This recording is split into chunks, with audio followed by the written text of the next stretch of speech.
प्रिय छात्र, आज हम कक्षा 10 की मनहोरे गणित में प्रश्नावली 5B के प्रश्नों का हल समझेंगे। आज हम इस वीडियो में इस प्रश्नावली का प्रश्न नंबर 3 से हल समझेंगे। तो प्रश्न नंबर 3 हमारा क्या कहता है? प्रश्न नंबर 3 है समांतर श्रेणी 3, 8, 13, 18 ... का कौन सा पद 78 है। यानी सवाल नंबर 3 जो है इसमें हमसे कहता है कौन सा पद जो है 78 है। तो देखिए, यानी कि हमें एक श्रेणी दी गई है, यानी कि अगर हम बात करें तो पहले उसे लिखते हैं दी गई श्रेणी। अब दी गई श्रेणी क्या है वो देखते हैं। यहां पे दे रखे 3, 8, 13, 18, 3, 8, 13, 18 ... इस प्रकार से हमें दे रखते हैं। अब देखिएगा कौन सा पद अगर लिखा है, इस हिंदी का यह मतलब है यानी कि हमें n यहां पे क्या करना है, निकालना है। कौन सा पद यानी हमें पद निकालना है, यानी n बराबर क्वेश्चन मार्क। अब आगे देखिए कौन सा पद 78 है, यानी 78 है, यानी पद हमें मालूम करना है कि कौन से पद पे 78 आएगा। 78 का मतलब है, इसको हम क्या बोलेंगे अगर इस प्रकार से दिया हो, यानी ये nवा पद दे रखा है। ये क्या दे रखा है? nवा पद बराबर दे रखा है 78। याद रखिएगा कौन सा पद 78 है, nवा पद बराबर 78, यानी कि इसको हम लिखते हैं an बराबर 78। उम्मीद है कि आपको मेरी बात समझ में इतनी आ गई होगी। अब आगे देखिएगा, अब यहां पे हम लोग क्या करेंगे, यहां पे हम प्रथम पद और सर्वांतर निकालेंगे। तो यहां पे क्या होता है, a बराबर 3 है। श्रेणी में जो पहला वाला पद होता है वो a वाला मान कहलाता है, यानी a का मान होता है, a को बोलते हैं प्रथम पद। अब हम सर्वांतर निकालेंगे तो d का मतलब होता है सर्वांतर, और श्रेणी में जो दूसरा वाला पद होता है उसमें से हम लोग पहला वाला पद माइनस कर देते हैं। तो देखिए 8 में से 3 को घटाओगे तो आपका कितना आएगा, 5 आएगा। कितना आ जाएगा? 5 आ जाएगा। इसके बाद देखिए हम एक सूत्र लगाते हैं nवें पद वाला। ये सूत्र आप याद रखिए, ज्यादातर ये सूत्र परीक्षा में पूछा जाता है और इस पे आधारित जो है सवाल भी पेपर में आते हैं। nवा पद बराबर, चलिए डायरेक्ट लिखते हैं nवा पद, यानी कि an बराबर एक सूत्र होता है a + n-1d। an के स्थान पे हम कितना लिख देंगे, 78 लिख देंगे। a के स्थान पे कितना लिखेंगे, 3 लिख देंगे, और n के स्थान पे तो हमको पता नहीं है, और d के स्थान पे कितना लिखेंगे, 5 लिख देंगे। अब आगे देखिएगा 78 बराबर 3 + 5 का पहाड़ा n बार पढ़ोगे 5n, 5 एकम 5। यहाँ पे हम लोग क्या करेंगे, 5 में से 3 को घटाओगे तो आपका बचेगा -2। 78 की तरफ हम 2 ले आएंगे तो आपका प्लस का हो जाएगा। 78 में अगर आप 2 जोड़ोगे तो आपका 80 हो जाएगा। 5 एकम 5, 5 एकम 5, 3 बचेगा, 5 छक्का 30, यानी कि n का मान हमें 16 प्राप्त हुआ। इसका यह मतलब है कि 16वां पद जो होगा वो 78 होगा। हमें प्रश्न में कह रहा था कि कौन सा पद 78 है, तो 16वां, यानी कि हमें n का मान निकालना था, यानी 16वां पद जो होगा वो 78 होगा। चाहे तो आप इसके आगे हिंदी लिख सकते हैं, ठीक है, वरना आप ऐसे रहने दीजिए। चलिए लिख भी देते, अच्छा रहेगा। यहां पे लिख दीजिए अतः 16वां पद, यानी 16वां जो पद होगा, अतः 16वां पद क्या होगा आपका, अतः 16वां पद 78 है। ठीक, इस प्रकार से सवाल नंबर 3 का जो हल था वो कंप्लीट हुआ। अब हम लोग सवाल नंबर 4 का हल समझेंगे। सवाल नंबर 4 में यहां पे 4 खंड दे रखे हैं अलग अलग। सवाल नंबर 4 में 4 खंड दे रखे हैं, इन खंडों का हल हम लोग समझेंगे। सवाल नंबर 4 का पहला खंड फिलहाल देखते हैं। कहता है यदि किसी समांतर श्रेणी का nवा पद जहां पे एनवा लिखा हो, जान जाइए कि एन लिखा हुआ है शॉर्टकट में, एनवा पद 2n+3 हो, तो पहले इसको लिख लेते हैं। यानी कि यहां पे एनवा पद दे रखे हैं, इसका मतलब ये हुआ ये an दिया है, तो an बराबर हम लोग क्या लिख सकते हैं, ठीक है, एनवा पद यहाँ पे 2n प्लस यहाँ पे 3 दे रखा है, तो इसे आप an भी कह सकते हैं, इसे आप tn भी कह सकते हैं, ऐसा नहीं है। तो फिलहाल एक काम करते हैं, इसको हम an ही मान लेते हैं।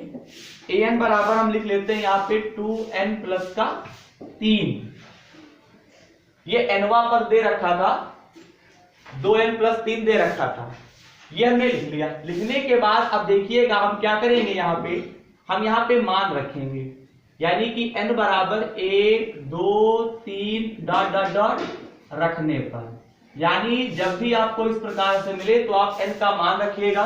n का मान हम क्या करेंगे, nवें पद में रखेंगे, यानी an बराबर जो 2n+3 दे रखा है, रखने पर हमें एक श्रेणी प्राप्त होगी और उस श्रेणी से जो भी कहेगा हम आगे निकाल सकते हैं, ठीक है। तो यहाँ पे देखिएगा an बराबर 2n+3 हमने लिखा, यहाँ पे n बराबर जब आप 1 रखते हैं, देखिए n बराबर 1 रखने पर तो यहाँ पे a1 बराबर 2 गुणे 1 प्लस का 3, a1 बराबर 2 1 कम 2 प्लस का 3, 3 2 कितने होते हैं, 5 होते हैं। a1 का मान हमें यहाँ पे 5 प्राप्त हुआ है। इसके बाद देखिएगा यहाँ पे an बराबर 2n प्लस का 3, अब यहाँ पे लिखेंगे n बराबर 2 रखने पर, जब 2 रखते हो तो यहाँ पे देखिएगा a2 2 गुणे यहाँ पे 2 हो गया, यहाँ पे प्लस का 3, a2 बराबर 2 तो आपका 4 हो गया, प्लस का 3 कर देंगे, a2 बराबर 4 और 3 कितना होता है, 7 होता है, ठीक। इसके आगे देखिएगा यहाँ पे हम लोग क्या लिखेंगे, an बराबर 2n+3 लिखेंगे, यहाँ पे n बराबर 3 रखने पर तो यहाँ पे देखिएगा a3 बराबर यहाँ पे 2 × 3 हो गया, प्लस का 3 लिख देंगे, 2 3 आपका 6 हो गया, 3 लिख देंगे, 6 में आप 3 को ऐड करोगे तो आपका कितना हो गया, 9 हो गया। अब देखिएगा आगे हम और भी इसी प्रकार से मान निकाल सकते हैं, ठीक है। तो आगे आपका मान निकालने की आवश्यकता नहीं है, यहाँ पे 3 मान आ गए, बहुत आ गए। अब हम यहाँ पे लिखेंगे अतः प्राप्त श्रेणी, तो यहाँ पे देखिए पहली श्रेणी 5 7 और फिर 9 डॉट डॉट डॉट, इस प्रकार से हमें क्या प्राप्त हुई है, श्रेणी प्राप्त हुई है। अब देखिए अब हम इस श्रेणी से क्या करेंगे, मालूम है, हम इस श्रेणी से यहाँ पे प्रथम पद यानी a का मान और सर्वांतर निकाल लेंगे। तो यहाँ पे देखिएगा हम लोग यहाँ पे लिखेंगे, थोड़ा इरेज कर देते हैं, थोड़ा मिटाल देते हैं और ऊपर से हल करते, ज्यादा अच्छा रहेगा, तो आपको अच्छा समझ में आएगा। यानी कि कहने का मतलब ये है, यहाँ पे हमें एक श्रेणी प्राप्त हुई है, फिर से लिख देते हैं अतः प्राप्त श्रेणी, तो यहाँ पे 5 7 9 डॉट डॉट डॉट। अब देखिएगा यहाँ पे a का मान कितना है, 5, यानी श्रेणी का जो पहला वाला पद होता है वो a का मान होता है, a को प्रथम पद बोलते हैं, और d का मान निकालना पड़ता है। d का मतलब होता है सर्वांतर, सर्वांतर का मतलब है श्रेणी में जो दूसरा वाला पद होता है उसमें से पहला वाला पद घटा दिया जाता है, 7 में से 5 को घटाओगे तो d का मान कितना आ गया, 2 आ गया। अब हमसे सवाल में आगे क्या कहता था, हमसे कहता है 5वां और 25वां पद ज्ञात करो, यानी 5वां पद हमें निकालना है और फिर 25वां निकालना है। तो 5वां पद बराबर हम क्या लिख सकते हैं, a+4d, मैंने आपको पहले भी बताया है, अगर 5वां कहे तो a+4d, अगर छठा कहे तो a+ आप 5d लिखेंगे, यानी जितना कहता है ना उसमें से एक कम करके वो संख्या को d के साथ में लिख देते हैं। यानी कि अगर 5वां पद कह रहा है तो 5 है, तो 5 में अगर एक कम करो तो 4 हुआ, 4 को हम d के साथ में लिख देंगे, यानी d के गुणांक में हम 4 लिख देंगे और प्लस का निशान लगा के a कर देंगे। इसी प्रकार छठा पद अगर कहेगा तो आप क्या करेंगे, छठा का मतलब 6 में आप एक कम करोगे तो आपका 5 हुआ, और d के गुणांक में हम 5 लिख देंगे, a+ आपका कितना हो जाएगा, 5d हो जाएगा। बाकी तो आपको पिछली वीडियो में बताया भी गया है। अब यहाँ पे a के स्थान पे हम क्या लिखेंगे, 5 लिखेंगे, डी के स्थान पे हम 2 लिखेंगे, यहाँ पे 5, 4 दूनी आपका 8 हो गया, 8 और 5 कितना होता है 13 होता है। इस प्रकार से पांचवा पद आ गया। अब हमसे कह रहा था 25वां पद भी निकालना है, तो यहाँ पे देखिएगा लिखेंगे 25वां पद बराबर, 25वां पद का मतलब होता है a + 24d। अब तो समझ गए होंगे, 25 है यानी 25 में कम करोगे 24, डी का गुणांक 24 हो जाएगा और a में जोड़ के लिख देंगे 24d को, यानी a + 24d हो गया। a का मान यहाँ पे कितना है 5 और यहाँ पे d का मान कितना है, d का मान यहाँ पे 2। ठीक है, अब आगे देखिए इसको हल करते हैं। 5 + 24 का पारा 2 बार पढ़ोगे 48 हो गया, 48 और 5 कितना होता है आपका 53 होता है, 48 और 5 आपका 53 होता है। इस प्रकार से सवाल नंबर 4 का जो पहला खंड था उसमें 5वां पद और 25वां पद निकालना था। 5वां पद हमारा 13 आया है और 25वां पद जो है वो हमारा कितना आया है 53 आया है। अब चलिए सवाल नंबर 4 का दूसरा खंड हम लोग देखते हैं, इसका हल किस प्रकार से होगा। चलिए देखते हैं सवाल नंबर 4 का जो आपका दूसरा खंड है। देखिए इसमें क्या है, जिस श्रेणी का nवां पद 2n-1 है उसका 7वां पद ज्ञात कीजिए। फिर देखिए इसका मतलब ये हुआ nवां पद यहाँ पे दे रखा है, nवां पद बराबर ये दे रखे हैं 2n-1 दे रखे हैं। ठीक है, तो nवें पद को हम क्या कहेंगे an कहेंगे, an बराबर 2n-1 कहेंगे, यानी कि nवां पद यहाँ पे 2n-1 दे रखा है, तो nवां पद के स्थान पे an लिख देंगे, an बराबर आपका 2n-1 हो जाएगा। अब आगे देखिए उसका 7वां पद ज्ञात कीजिए। तो सबसे पहले यहाँ पे हम लिखते हैं n बराबर 1 2 3 डॉट डॉट क्या करने पर रखने पर हम लोग पहले ये मान रखते हैं। तो यहाँ पे an बराबर लिखेंगे 2n-1 हो गया, तो यहाँ पे n बराबर 1 रखने पर, तो यहाँ पे n बराबर पहले 1 रखेंगे तो a1 आपका 2 गुणे आपका 1 माइनस 1 हो गया, a1 बराबर 2 एकम 2 माइनस का 1, 2 में से 1 को घटाओगे तो आपका 1 बचेगा। इसी प्रकार से an बराबर हम लिखेंगे 2n माइनस का कितना हो जाएगा 1, और यहाँ पे n बराबर हम 2 रखेंगे, यानी n बराबर 2 रखने पर, तो यहाँ पे आपका a2 बराबर 2 गुणे आपका 2 हो गया माइनस का 1 कर देंगे, तो यहाँ पे a2 बराबर 2 दूनी 4 माइनस 1, यहाँ पे a2 बराबर 4 में से 1 को घटाओगे तो आपका 3 आ जाएगा, यानी a1 का मान 3 प्राप्त हुआ है, a2 का मान हमें 3 प्राप्त हुआ है।